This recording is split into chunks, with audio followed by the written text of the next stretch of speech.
नमस्कार, आप देख रहे हैं रूबरू बिहार और मैं हूं आपके साथ वैष्णवी।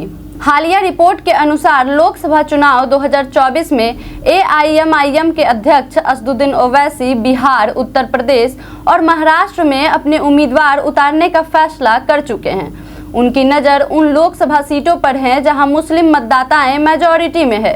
ओवैसी की पार्टी एआईएमआईएम बिहार में 7 लोकसभा सीटों पर और उत्तर प्रदेश में कुल 25 लोकसभा सीटों पर चुनाव लड़ने जा रही है। तो वहीं ओवैसी के इस फैसले से इंडिया गठबंधन की परेशानियां भी बढ़ चुकी है। ओवैसी की पार्टी बिहार में 7 मुस्लिम बहुल लोकसभा निर्वाचन क्षेत्रों में अपने उम्मीदवार उतारने का फैसला ले चुकी है, जिनमें से किशनगंज लोकसभा सीट सबसे महत्वपूर्ण सीटों में से एक मानी जा रही है। किशनगंज लोकसभा सीट पर दूसरे चरण में चुनाव होना है, जिसकी तारीख 26 अप्रैल है। तो वहीं किशनगंज लोकसभा सीट के लिए नॉमिनेशन 4 अप्रैल को होनी है, परंतु अभी तक किसी राजनीतिक पार्टी द्वारा इस सीट से उनके उम्मीदवारों के नामों की अधिकृत घोषणा नहीं की गई है। परंतु एआईएमआईएम के तरफ से किशनगंज लोकसभा सीट के प्रमुख दावेदार एआईएमआईएम के प्रदेश अध्यक्ष अख्तरुल इमाम को माना जा रहा है। हालांकि पार्टी के द्वारा अभी तक किसी तरह की कोई अधिकृत घोषणा नहीं की गई है। माना जा रहा है कि एआईएमआईएम के प्रमुख असदुद्दीन ओवैसी की बिहार पर पैनी नजर है। लोकसभा चुनाव 2024 में ओवैसी किशनगंज के साथ ही कटिहार, पूर्णिया, अररिया, दरभंगा, मधुबनी और गया से अपने उम्मीदवार उतारने वाले हैं। ओवैसी के इस फैसले से इंडिया गठबंधन के लिए मुश्किलें बढ़ना तय मानी जा रही है, जिसकी वजह है कि ओवैसी इंडिया गठबंधन के मतदाताओं को अपनी तरफ कर सकते हैं, जिससे इंडिया गठबंधन को बड़ा झटका लग सकता है।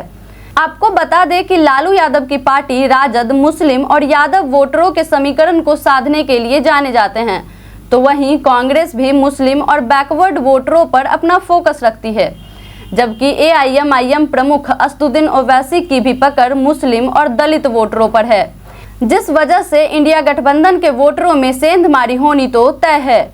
इधर एनडीए की तरफ से किशनगंज लोकसभा सीट जदयू के खाते में आई है। जदयू की तरफ से जिला अध्यक्ष मुजाहिद आलम के उम्मीदवार बनने की संभावनाएं जताई जा रही है। वैसे जदयू या एनडीए की तरफ से भी कोई अधिकृत घोषणा नहीं की गई है। तो वहीं 2019 लोकसभा चुनाव में बिहार के 40 लोकसभा सीटों में किशनगंज लोकसभा सीट से जीतने वाले कांग्रेस के एकमात्र प्रत्याशी डॉक्टर जावेद अख्तर का फिर इंडिया गठबंधन की ओर से इसी लोकसभा सीट से चुनाव लड़ना तय माना जा रहा था, मगर अब किशनगंज लोकसभा सीट से राजद के उम्मीदवार उतारने की खबरें भी जोर पकड़ रही है, जिसके कारण राजनीतिक सरगर्मी भी अपने चरम पर है।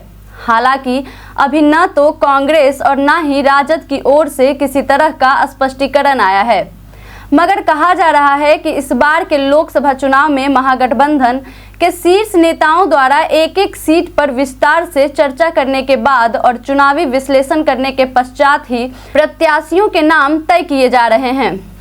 आपको जाते जाते यह भी बता दें कि 2020 बिहार विधानसभा चुनाव में एआईएमआईएम ने बिहार के सीमांचल क्षेत्र में कुल 5 सीटें जीती थी, जिसमें किशनगंज लोकसभा क्षेत्र में बहादुरगंज, कोचाधामन, अमौर और बायसी तथा अररिया से जोकीहाट विधानसभा क्षेत्र शामिल था।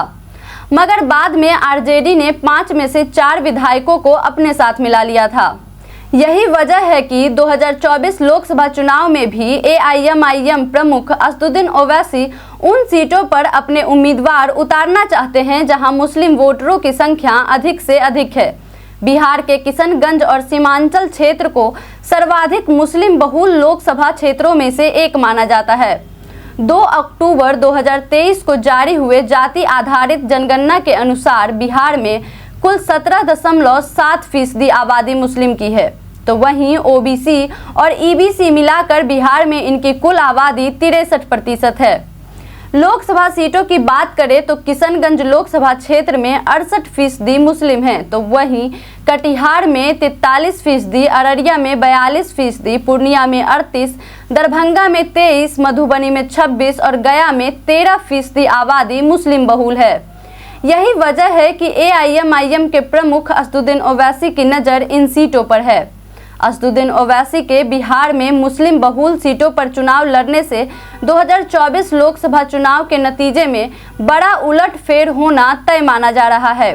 अब देखना यह है कि असदुद्दीन ओवैसी आगामी लोकसभा चुनाव में किसका खेल बिगाड़ते हैं।